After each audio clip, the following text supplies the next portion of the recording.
गीता का उपदेश अत्यंत पुरातन योग है।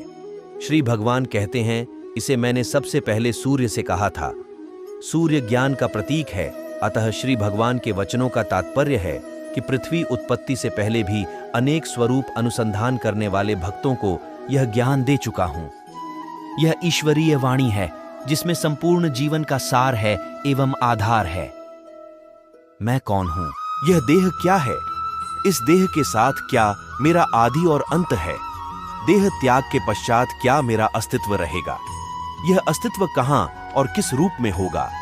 मेरे संसार में आने का क्या कारण है? मेरे देह त्यागने के बाद क्या होगा? कहां जाना होगा? किसी भी जिज्ञासु के हृदय में यह बातें निरंतर घूमती रहती हैं। हम सदा इन बातों के बारे में सोचते हैं, अपने को, अपने स्वरूप को नहीं जान पाते।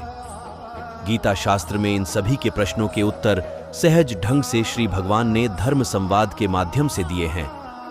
इस देह को, जिसमें 36 तत्व जीवात्मा की उपस्थिति के कारण जुड़कर कार्य करते हैं, क्षेत्र कहाँ है और जीवात्मा इस क्षेत्र में निवास करता है, वही इस देह का स्वामी है। परंतु एक तीसरा पुरुष भी है जब वह प्रकट होता है।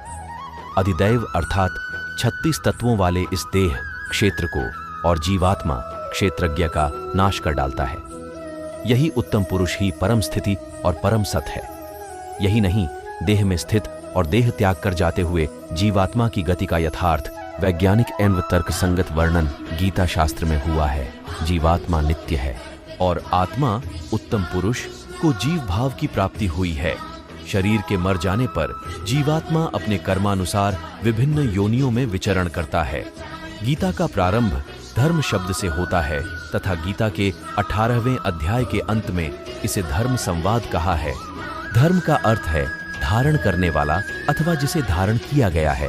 धारण करने वाला जो है उसे आत्मा कहा गया और जिसे धारण किया है वह प्रकृति है। आत्मा इस संसार का बीज अर्थात पिता है और प्रकृति गर्भ धारण करने वाली योनि अर्थात माता है। धर्म शब्द का प्रयोग गीता में आत्म स्वभाव एवं जीव स्वभाव के लिए जगह जगह प्रयुक्त हुआ है। इसी परिप्रेक्ष्य में धर्म एवं अधर्म को समझना आवश्यक है। आत्मा का स्वभाव धर्म है अथवा कहा जाए धर्म ही आत्मा है। आत्मा का स्वभाव है पूर्ण शुद्ध ज्ञान। ज्ञान ही आनंद और शांति का अक्षय धाम है। इसके विपरीत अज्ञान, अशांति, क्लेश और अधर्म का द्योतक है। आत्मा अक्षय ज्ञान का स्रोत है। ज्ञान शक्ति की विभिन्न मात्रा से क्रिया शक्ति का उदय होता है, प्रकृति का जन्म होता है। प्रकृति के गुण सत्व, रज, तम का जन्म होता है। सत्व रज की अधिकता धर्म को जन्म देती है। तम रज की अधिकता होने पर आसुरी वृत्तियां प्रबल होती और धर्म की स्थापना अर्थात गुणों के स्वभाव को स्थापित करने के लिए, सतोगुण की वृद्धि के लिए अविनाशी ब्राह्मी स्थिति को प्राप्त आत्मा अपने संकल्प से देह धारण कर अवतार ग्रहण करती है। संपूर्ण गीता शास्त्र का निचोड़ है, बुद्धि को हमेशा सूक्ष्म करते हुए महाबुद्धि आत्मा में लगाए रखो तथा संसार के कर्म अपने स्वभाव के अनुसार सरल रूप से करते रहो।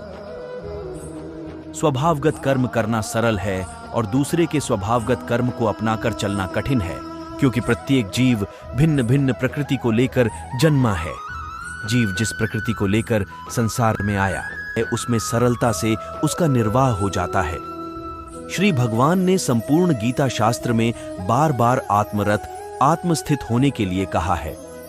स्वाभाविक कर्म करते हुए बुद्धि का अनासक्त होना सरल है, अतः इसे ही निश्चयात्मक मार्ग माना है। यद्यपि अलग अलग देखा जाए तो ज्ञान योग, बुद्धि योग, कर्म योग, भक्ति योग आदि का गीता में उपदेश दिया है, परंतु सूक्ष्म दृष्टि से विचार किया जाए तो सभी योग बुद्धि से श्री भगवान को अर्पण करते हुए किए जा सकते हैं। इससे अनासक्त योग, निष्काम कर्म योग स्वतः सिद्ध हो जाता है।